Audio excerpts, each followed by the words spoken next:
청취자 여러분 안녕하십니까. 장원석입니다. 2018년 12월 6일 목요일 YTN 라디오 수도권 투데이를 시작하겠습니다. 국내외 곳곳에서 예스앱과 인터넷으로 듣고 계신 분들도 반갑습니다. 해양경찰이 세종시로 이전했다가 다시 인천광역시로 돌아왔습니다. 새롭게 출발하는 해경의 역할과 포부를 들어봅니다. 잠시 뒤 일부 투데이 포커스에서는 조현배 해양경찰청장을 스튜디오에 직접 초대해서 이야기를 나눠보겠습니다.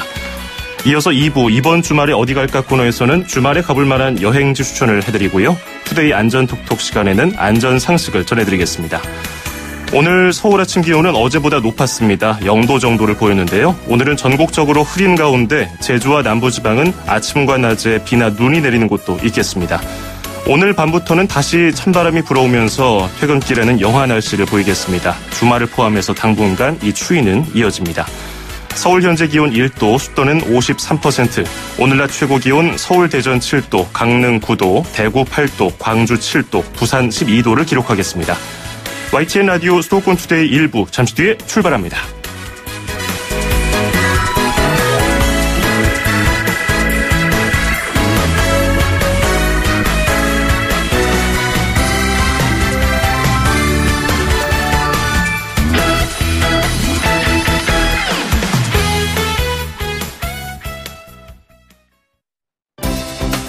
수도권과 관련된 소식은 모두 여기 YTN 라디오 수도권 투데이.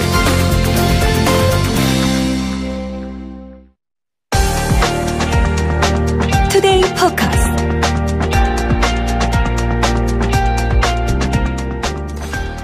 지난 2016년에 세종시로 이전했던 해양경찰청이 다시 인천으로 돌아왔습니다. 행정안전부는 해상 재난과 서해 치안 수요 같은 해경의 업무 특수성을 고려해서 다시 인천으로 환원하기로 했다고 밝힌 바가 있죠. 해양경찰의 업무는 바다에서 국민의 생명과 재산을 위해서 우리 영해를 수호하는 겁니다. 안전하고 깨끗한 바다는 물론 세계 최고의 믿음직한 해양경찰기관을 만들겠다는 해양경찰입니다. 오늘은 조현배 해양경찰청장을 직접 스튜디오에 초대했습니다. 청장님 어서 오십시오. 네, 안녕하십니까. 해양경찰청장 조현배입니다. 반갑습니다. 지금 바로 인천에서 오시는 길인가요? 네, 그렇습니다. 그렇군요. 요즘에 바닷바람이 정말 차서 해경 여러분들 일선에서 임무 수행하기 어렵지 않을까 걱정이 되는데 어떻습니까? 역시 겨울 되면은 풍랑도 강해지고 해서 여러 가지 어려움이 많이 있습니다. 그렇죠. 오늘은 좀 날씨가 주춤합니다만 내일부터 다시 추워진다고 하니까 네네. 해경 여러분들 또 고생하지 않을까 걱정이 되네요. 해경에 이제 몸담기 전에는 뭐 용산 경찰서장도 지내셨고 경찰청 정보국장, 경남지방경찰청장, 부산지방경찰청장까지 쭉 지내오셨는데 일반 경찰 일선에서 일하실 때하고 이렇게 해경에서 총 지휘하실 때하고 어떤 게 더 어렵습니까? 바다라는 특수성이 있습니다. 예. 우선 멀고 우선 신속한 접근이 힘들고 그다음에 바다가 굉장히 위험한 공간입니다. 네. 육경하고는 많은 차이가 있는 것 같습니다. 그렇군요. 예, 좀 많이 궁금해하실 분들이 있을 것 같아서 여쭤봤고요. 이제 16대 해양경찰청 청장으로 부임하신 지 한 반년 정도 지났는데요. 굉장히 바쁘셨을 것 같아요. 짧게 한번 소회 들어보고 시작할까요? 부임하자마자 서해 NLL이라든지 이어도 독도 지역 그리고 현장에서 많은 고생을 하고 있는 직원들과 만나봤습니다. 예. 그러면서 빠르게 제가 해경을 이해하고 그리고 국민의 시각에서 우리 해경을 이끌어가고자 많은 노력을 하고 있습니다. 그렇군요.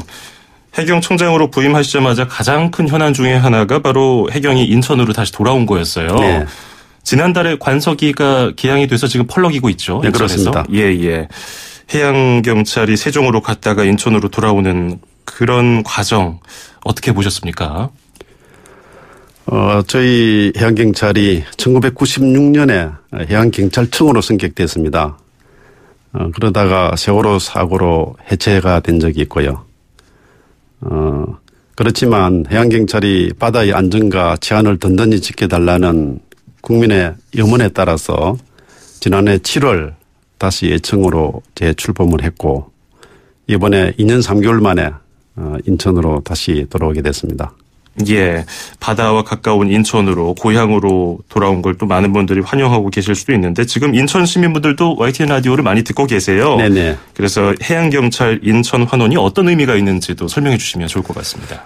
먼저 문재인 대통령의 공약 사항인 해경의 부활 그리고 인천 환원의 그 완성의 의미가 있습니다. 그리고 바다의 제한을 든든히 지켜달라는 국민의 염원을 실현하기 위한 의지를 담고 있다. 이렇게 볼 수가 있습니다. 예.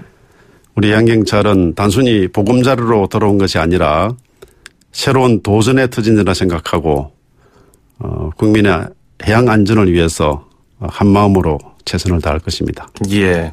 지난 정권에서 해경이 말씀하신 것처럼 해체됐다가 국민안전처에 당시에 편입되는 과정에서 세종시로 옮겨갔는데 네. 어찌됐든 해경이 고향으로 돌아왔지만 이유야 어찌됐든 2년 3개월 새 해경이 이쪽 저쪽 옮겨다닌 게 뭐 정치 논리 탓 아니냐 뭐 이런 비판도 있었거든요. 근데 해경이 세종에 있을 때보다 인천에 있으면은 바다가 가까워서 아무래도 관리하기가 좋은가요? 네, 그런 면이 있습니다. 우리가 바다를 지키는 해경이기 때문에 예. 특히 바다와 인접한 곳에 있으면 여러 가지 현장 관리라든지 지휘도 용이하고 예. 그리고 특히 그 인천이 서해를 관할하고 있습니다. 네. NLL 지역이라든지 중국 어선의 단속이라든지 여러 가지 중요한 임무가 많아서 여러 가지 장점이 많다고 생각합니다. 그렇군요. 지난해 이맘때 얘기를 한번 해보겠습니다. 영흥도 인근에서 안타까운 낚싯배 사고가 발생하지 않았습니까? 네. 이후에 해경도 이 해양사고 대응 체계를 많이 개선해 온 걸로 알고 있는데 어떤 점이 달라졌습니까? 영흥도 낚시어선 전복 사고 때 많은 문제점이 드러났습니다. 우리 해양경찰은 이러한 사고가 다시는 발생하지 않도록 체계적인 대응 시스템을 마련하고 있습니다. 우선 그 사고가 발생하면 신속하고 원활한 신고 접수와 상황 처리를 위해서 경찰서에 있던 상황실을 지방청으로 다 통합을 했습니다. 예. 그리고 경찰서에서는 상황 대응과 구조 활동에 집중할 수 있도록 그렇게 바꿔나가고 있습니다. 그렇군요. 지금 조현배 해양경찰청장을 스튜디오에 직접 초대해서 인터뷰를 하고 있습니다. 청취자분들도요, 우리 해양경찰청에 궁금한 점이라든지 당부하고 싶은 말씀 있으시면 문자 보내주시기 바라겠습니다. 짧은 문자 50원, 긴 건 100원이 드는 샵 0945, 우물정 0945로 문자 보내실 수 있고요. 애플리케이션 예스도 열려 있습니다. 예스는 무료입니다. 해양사고 대응체계 개선점에서 말씀해 주셨는데요. 그럼 현장에서 일선에서는 어떤 변화가 있었습니까? 우선 전국에 19개 해양경찰서가 있고요. 그 서마다 구조대가 있습니다. 그것만으로 부족해서 각 경찰서와 중간중간 지점에다가 12군데의 구조거점 파출소를 다시 신설했습니다. 예. 그래서 사고가 발생하면 현장에 좀 신속하게 도착할 수 있도록 제도를 마련해 나가고 있습니다. 예. 그리고 출동 시간 목표제, 도착 시간 관리제 등을 시행을 해서 지형을 숙달하고 불시 출동 훈련도 강화해서 신속하게 도착하고 현장에서 구조할 수 있는 그런 역량을 배양해 나가고 있습니다. 예. 아무래도 해양경찰 하면 떠오르는 모습이 그 서해에서 불법 조업하는 외국 어선을 단속하는 모습, 그게 가장 강렬하게 떠오르거든요. 네. 요즘 상황은 어떻습니까? 뭐 청취자 여러분께서도 흔히 알고 계시겠지만 불법 조업 어선은 주로 서해 NLL 해력 등에서 우리 정부의 허가를 받지 않고 무허가 조업을 하거나 허가를 받았다 하더라도 규정을 위반해서 조업하고 있는 중국 어선이 대부분입니다. 예. 그 N에 비해서 해양경찰이 불법 조업 중국 어선을 납포하거나 퇴거시키는 척수가 많이 감소하고 있습니다.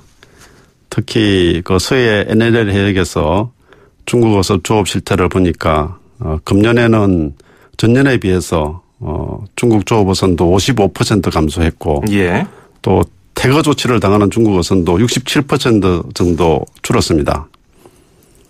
그러나 여전히 야간이나 기상 불량을 틈타서 우리 해역에 불법 조업하는 중국 어선이 건절되지 않고 있어서 해양경찰은 강력한 단속 대책을 추진하고 있습니다. 그렇군요. 많이 좀 상황이 나아졌다고 하지만은 여전히 불법 침범해서 불법 조업을 하는 어선들이 있다는 말씀이신데. 네, 그렇습니다. 그러면 지금 현재는 불법 조업 외국 어선에 대해서 어떻게 대응하고 있습니까? 좀 큰 변화가 있었던 것은 서해우도 특별 경비단을 구성을 해서 특별 단속을 하고 있습니다. 이게 크게 효과를 보고 있어서 불법 조업이 많이 줄어들었습니다. 예. 특히 합법적으로 조업하는 어선에 대해서는 저희들이 홍보전단지, 생수, 핫팩 등을 나눠주면서 합법 조업을 할 수 있도록 유도를 하고 있고요. 그 무엇보다도 국제적인 협력이 중요한 것 같습니다. 중국 예. 당국에서도 불법 조업을 좀 예방을 할 수 있도록 중국 정부와 협력을 하고 있습니다. 예. 중국 정부와 협력을 하고 있다고 말씀해 주셨는데 아니나 다를까 지금 청취자께서 그런 질문 주셨어요.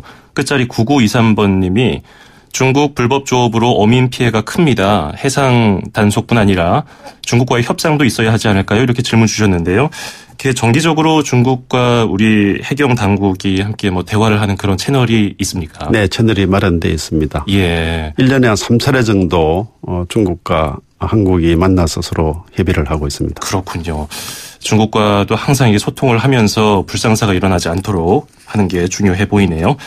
자, 그리고 최근에 이제 남북 관계도 크게 변화를 하는 과정이고요. 서해 평화수역, 남북 공동오로 구역 이런 논의도 계속해서 진행 중이고 발전하고 있는데요. 그렇게 되면 당연히 해경의 역할도 기존보다 좀 달라지지 않을까 생각이 들어요. 어떻습니까? 네, 그렇습니다. 최근 그 서해 평화수역 또 공동 어로구역 등에 대해서 국민들의 관심이 매우 높습니다. 예. 서해 평화구역과 공동 어로구역이 시행된다면은 그 서해 NLL 해역에서 불법 조업 외국어선 단속 그리고 공동 어로구역 안전조업 지도 등 해경 임무가 많이 변화가 있을 것 같습니다. 예. 우리 해양경찰도 그 서해 NLL 평화수역 조성 및 남북 간 협력 사항 등이 잘 이루어질 수 있도록 국방부라든지 해수부 등 관계부처 협의를 통해서 최대한의 역할을 할 수 있도록 할 계획입니다. 예. 그래서 얼마 전에 또 해군본부도 찾아서 함께 또 간담회도 하신 걸로 알고 있습니다. 이렇게 불법 조업 얘기를 하다 보면요. 그걸 단속하는 해경들 모습 국민들의 기억 속에 아주 강하게 남아있는 것 같아요. 네. 아주 처절하게 그 불법 조업 단속을 하는 그 해경들의 장비 혹은 그런 배, 단정들 그런 시설들 얘기도 해야 될 것 같은데 노후화가 돼서 개선을 순차적으로 하고 있다고 들었지만은 물론 한 번에 개선하기는 어렵습니다. 그 국민들도 다 알겠지만은 그래도 최대한 빨리 교체가 되길 바라고 있는 게 우리 국민들 마음인데요. 어떻게 네. 진행되고 있습니까? 우리 해경 함정이 한 327척이 있습니다. 예. 그중에 57척이 노후화됐고 중국어선 단속을 하는 고속 단정이 있는데요. 그게 119정이 있는데 그중에서도 한 40% 정도가 노후화됐습니다. 예. 그러다 보니까 불법 조업 외국 어선이라든지 잠수기 어선 등은 고속화되고 최신화되고 있는 반면에 우리 해경 함정은 많이 노후화되고 있어서 조속한 신규 신조 건조가 필요한 상황입니다. 예. 한편 선체 부속이나 균열이 심화되고 있어서 우리 해양 경찰들도 안전에 걱정이 되는 그런 상황입니다. 그렇군요. 그래서 이런 문제를 해결하기 위해서 기재부와 국회를 상대로 예산 확보에 많은 노력을 하고 있습니다. 예. 그리고 또 최근에 검경 수사권 조정 문제가 집중적으로 논의가 되고 있고요. 네. 해양 관련 범죄는 해양경찰 관할로 수사하는 걸로 알고 있는데요. 앞으로는 어떤 부분이 달라질까요? 우리 해양경찰은 국가경찰 공무원으로서 경찰청과 동일하게 행사소송법에 따른 일반 사법경찰권을 행사하는 기관입니다. 예. 수사권이 조정이 되면 해양범죄에 대해서는 지금처럼 해양경찰의 수사를 담당하는 것으로 이해하시면 됩니다. 예. 수사권 조정이 되면 크게 달라지는 것은 경찰에 대한 검사의 수사 지휘권이 폐지되고 경찰이 수사 개시에서부터 종결까지 책임을 지고 수사를 하게 됩니다. 예. 한편 종결권이 부여되게 되면은 해양범죄와 관련된 피의자가 조사 결과 혐의가 없다고 판단될 경우에 바로 해경수사 단계에서 사건을 종결하게 됩니다. 예. 그렇게 되면 불필요하게 검찰에서 의중조사로 인한 불편이 없어지고 피해자라는 불안정한 지위가 조기에 해소되기 때문에 국민의 인권 신장에 크게 도움될 것이라 그렇게 생각합니다. 예. 해양경찰 홈페이지를 제가 미리 가봤거든요. 네네. 그러니까 해양경찰의 업무가 한 5가지 정도 크게 이렇게 부각이 되던데 해양주권수호, 해양재난안전관리, 해양범죄수사, 해양교통질서 확립 그리고 또 하나가 환경보호였어요. 네네. 해경에서도 역시 이 임무를 굉장히 중요하게 생각하고 있나 보군요. 네네 그렇습니다. 예. 바다가 우리 자원의 보고이고 깨끗하게 유지돼야 해양레저라든지 국민의 편익이 높아집니다. 예. 그래서 우리 해양경찰도 바다 오염에 대해서는 적극적으로 대응을 하고 있고 특히 유류오염 초기 단계에서 예방과 방제 업무를 적극적으로 하고 있습니다. 예. 그래서 해양경찰은 해양 오염이 발생했을 때를 대비해서 아무래도 가상 시나리오를 갖추고 훈련도 할 수 있을 것 같은데요. 네. 구체적으로 어떤 대비책이 있습니까? 저희들은 그 4차 산업혁명 기술을 접목해서 드론, 빅데이터 등을 하려고 한 스마트 예방 시스템을 구축하고자 노력하고 있고요. 예. 최근에는 그 연료유 점검을 통해서 선박에서 발생하는 대기오염도 최소화할 수 있도록 노력을 하고 있습니다. 예. 네, 해양오염 사고는 한번 발생하면 단기간에 광범하게 피해를 발생시킵니다.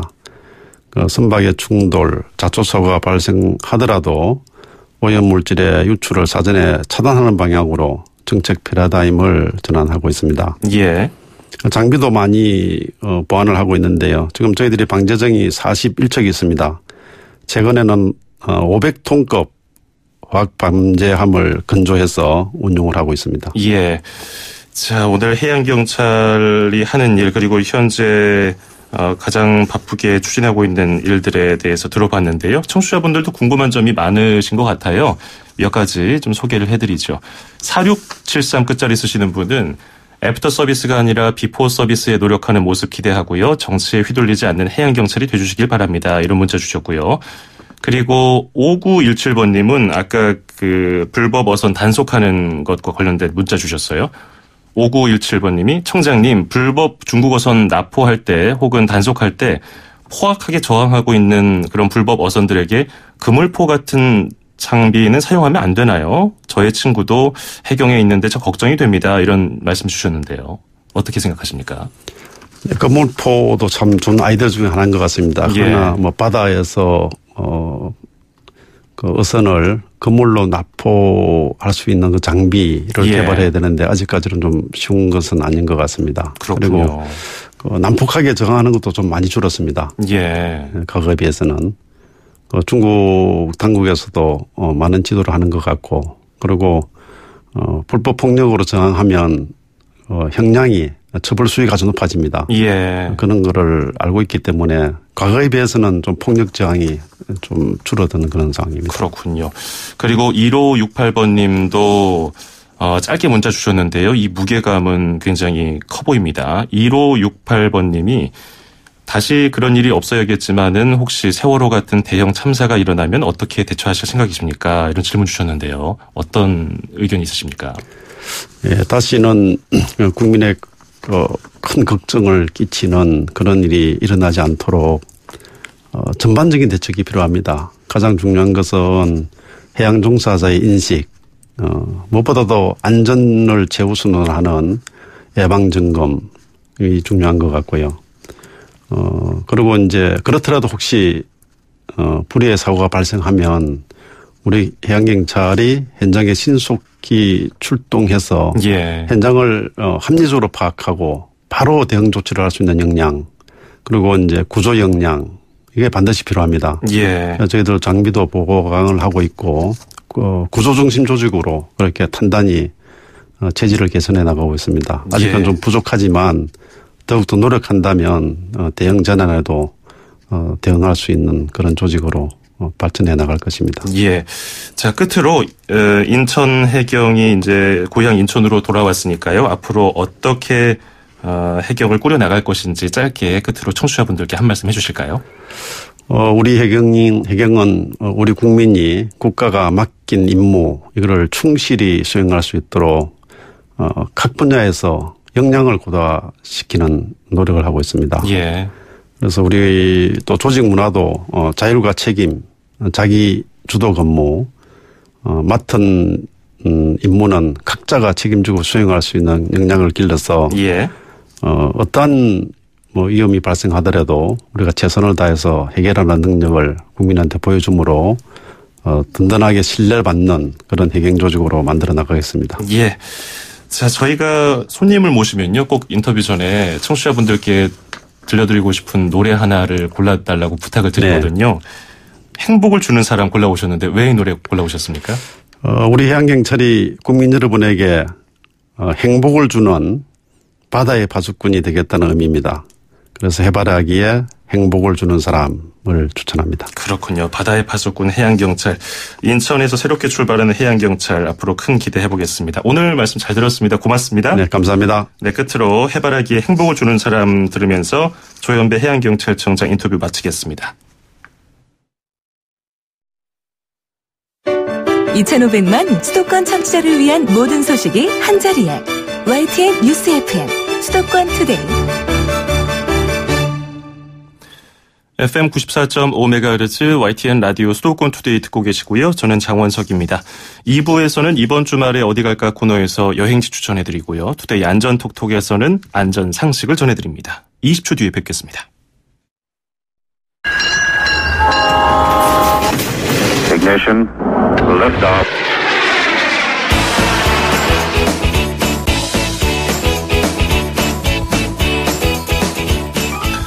네, 매주 목요일마다 만나보는 코너죠. 이번 주말에 어디 갈까? 오늘도 김유정 뉴스팀 여행 전문 기자와 함께 여행 떠나보겠습니다. 오늘은 전화 연결입니다.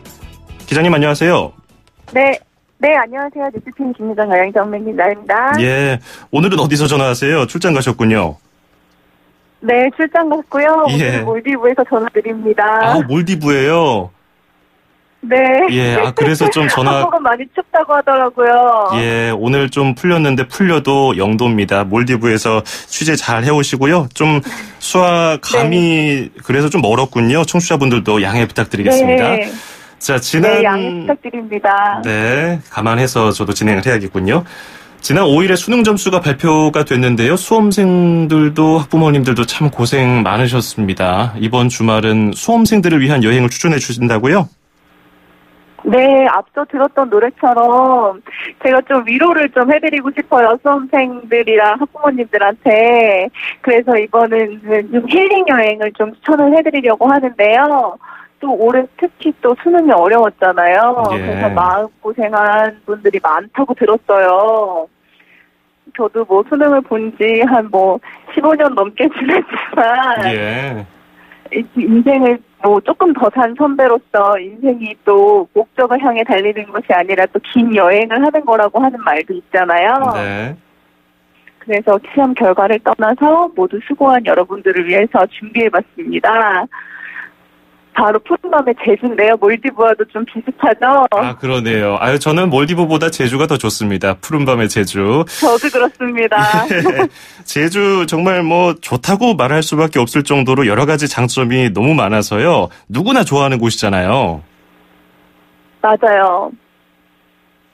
제주도는 오래전부터 제주도를 노래도 나올 만큼 좋은 여행지잖아요. 예. 그래서 수험생 힐링 여행지로 딱이라는 생각이 좀 들었어요. 그리고 추운 수도권보다 조금 날씨가 좀 따뜻하기도 하고요. 그리고 우선 가슴 탁 트일 만한 장소를 좀 소개해드리려고 하는데요. 뻔하다고 생각하실지 모르겠지만 청산 일출봉이에요. 예. 청산 일출봉을 아래서만 보고 그냥 올라가시지 않은 분들이 꽤 많아요. 청산 일출봉은 끝까지 올라가야 진가를 알 수 있는데요. 예. 다 올라가는데 계단으로 되어 있고 한 20여 분 정도밖에 안 걸리니까 부담스럽지 않고요. 다 올라가면 전망대가 있는데 청산 일출봉을 다 조망할 수가 있어요. 예. 좁힌 전망에 바람이 불어오는데 왠지 그 바람이 가슴을 뻥 뚫리게 해주는 기분이거든요. 앞서 꼭 한번 올라서 힘들었던 모든 것을 털고 오시면 좋겠어요. 예, 성산일출봉 뭐 흔하다고 말씀해 주셨는데 뭐 흔해도 구간이 명관이라고 거기만한 장소가 또 없죠. 또 바닷바람 쐬면서 성산일출봉에 올라서 바다를 쫙 내려다보면 얼마나 또 가슴이 뻥 뚫리겠습니까? 수험생들 거기 가서 스트레스 다 풀고 오면 좋겠습니다.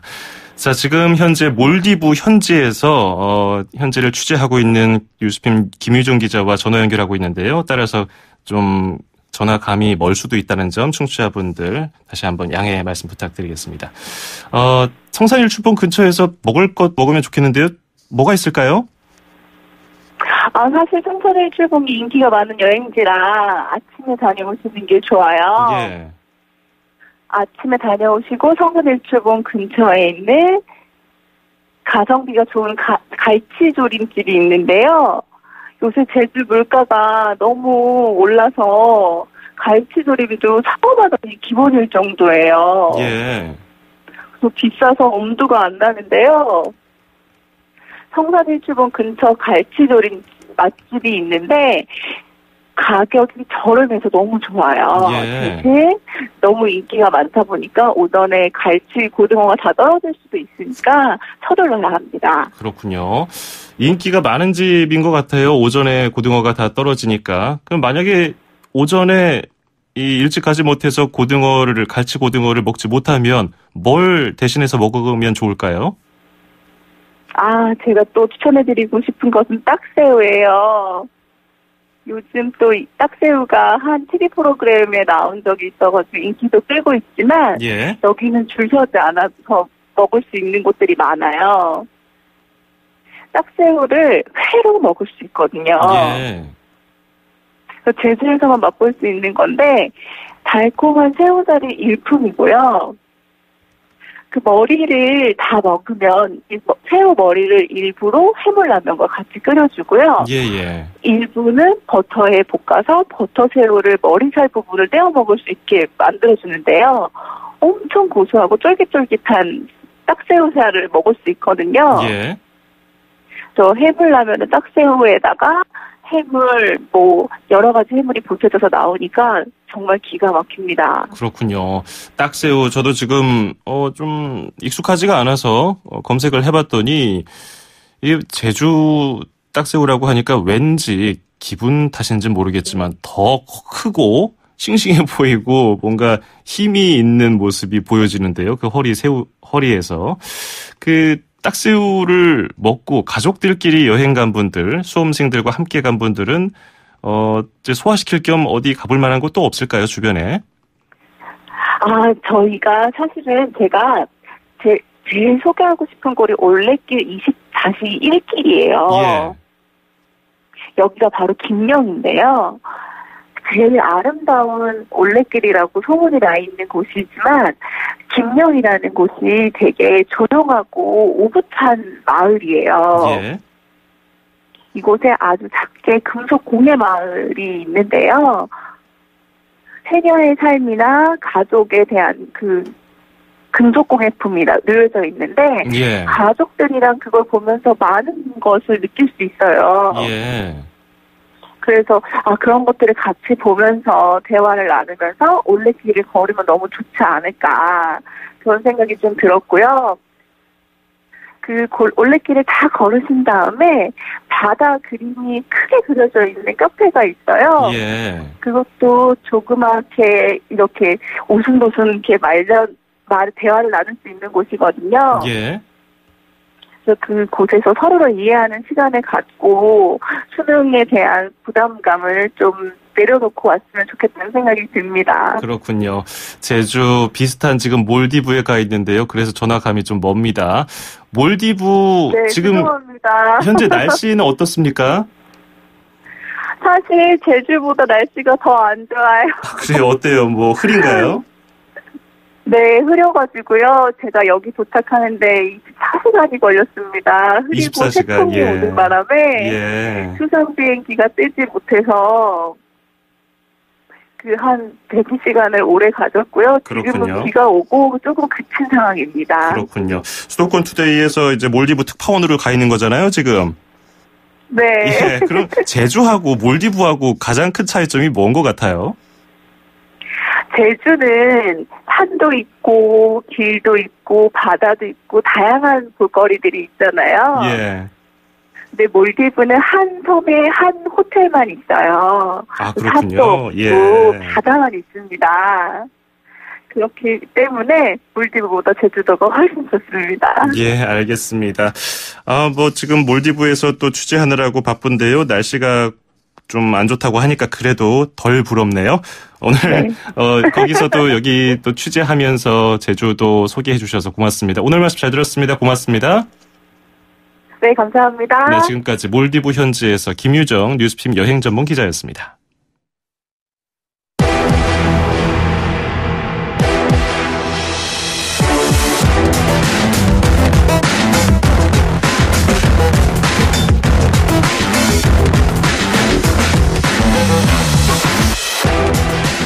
네, 계속해서 알아두면 좋을 안전상식, 익혀두면 도움될 안전팁을 모아서 전달해드리는 코너 투데이 안전톡톡 시간입니다.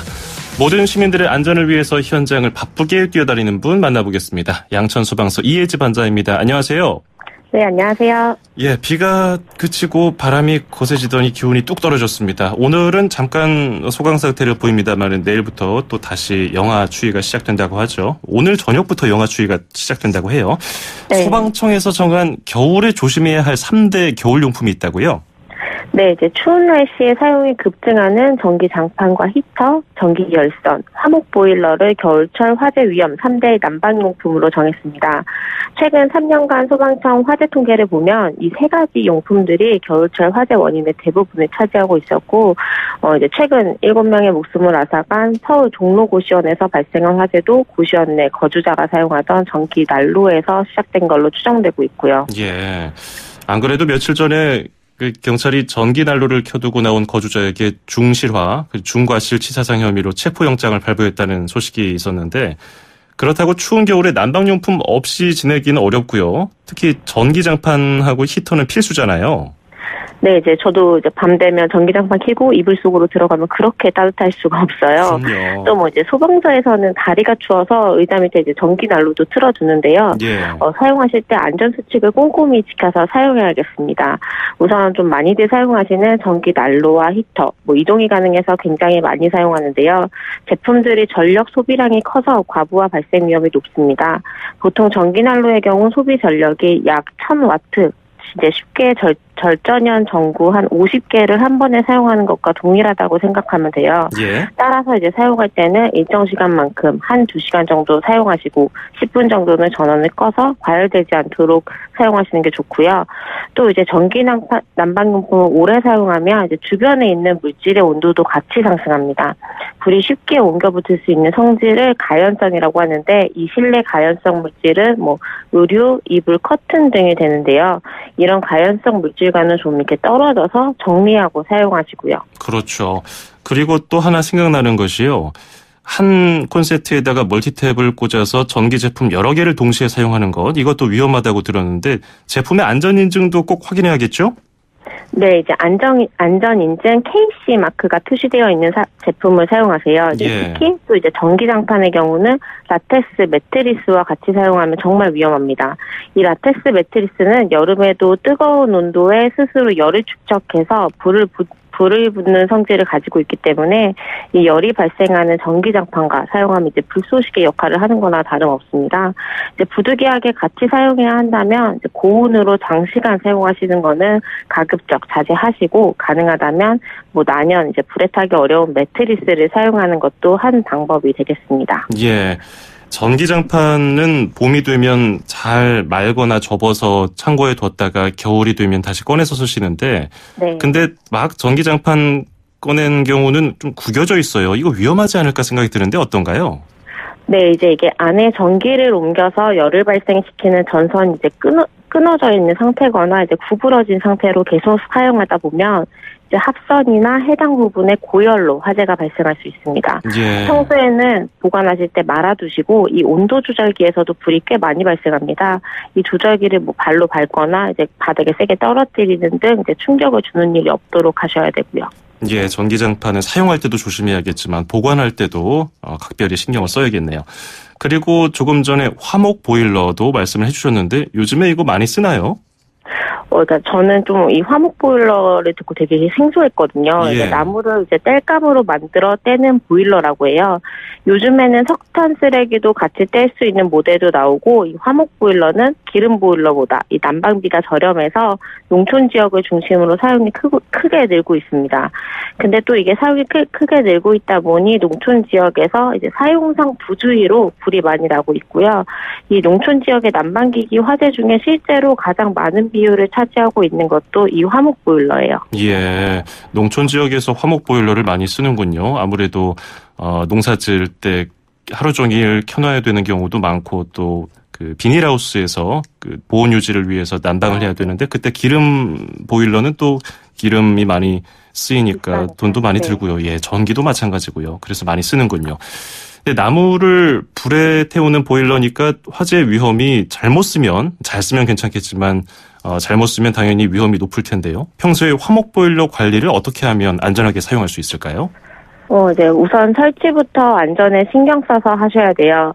이제 설치 기사분들이 잘 하시겠지만 편의상 놓치는 부분들이 있을 수 있거든요. 예. 우선 설치 장소는 다른 건축물 벽과 이제 1m 이상 좀 많이 떨어져서 별도로 구획된 실에 설치하도록 합니다. 예. 연기가 올라가는 연통은 이 보일러 몸체보다 2m 이상 높게 연장해서 설치하고 불티가 날리지 않도록 연통의 끝은 이제 T자 형태로 마감됐는지 확인하세요. 예. 또 이제 사용을 직접 하실 때에는 첫째로 이제 화목 보일러 근처에 소화기를 두고 이제 유사시를 대비합니다. 둘째로는 보일러 근처에 사용 편의상 이제 땔감 등 연료를 가까이 두는 분들 계신데요. 근처에 가연 물질을 두지 않으시고 이제 보일러에 불을 지펴둔 상태로 장시간 자리를 비우지 않습니다. 예. 마지막으로는 이제 연통 관리인데요. 보일러를 사용하다 보면 연통 안에 이물질이 끼는데 이때 이 이물질이 주로 타르 성분입니다. 예. 이게 자체 발화성이 크지는 않지만 수백 도의 열을 가하면 상황이 달라져요. 특히나 이 화목 보일러를 사용할 때 연통의 온도는 350도로 훌쩍 넘기거든요. 이 겨울철은 한 달에 한 번 정도, 여름철엔 2달에 한 번 이상 연통 내부를 청소하시고 이 연통은 외부 열이 바깥으로 나가지 않도록 이 단열재를 감싸도록 하는 것도 중요하겠습니다. 예, 관리를 잘해야겠군요. 그리고 앞서서 전기장판이랑 히터 얘기를 하다 보니까 떠오른 게 있는데요. 괜히 쓰다가 연기가 나거나 불이 살짝 붙어서 당황스러워서 많은 분들이 주변에 싱크대 가서 물 떠다가 끼얹어서 끄실 수도 있을 것 같은데 그럴 때 전기가 연결되어 있는 제품은 위험하지 않을까요? 그렇죠. 이제 물을 이제 저희 소방서에서도 만약에 전기로 인한 화재일 경우에는 저희가 물을 사용해서 하면 감전의 위험이 있기 때문에 굉장히 조심하고 있고요. 예. 실제로 만약에 그렇게 화재가 발생한다면 우선은 저희가 이전에 말씀드렸던 연소의 3가지, 가연물, 이 중에서 이제 전기를 차단하는 것이 우선 최우선이 되겠습니다. 알겠습니다. 오늘 말씀 잘 들었습니다. 고맙습니다. 네, 수고하세요. 네, 지금까지 서울 양천소방서 이혜지 반장이었습니다.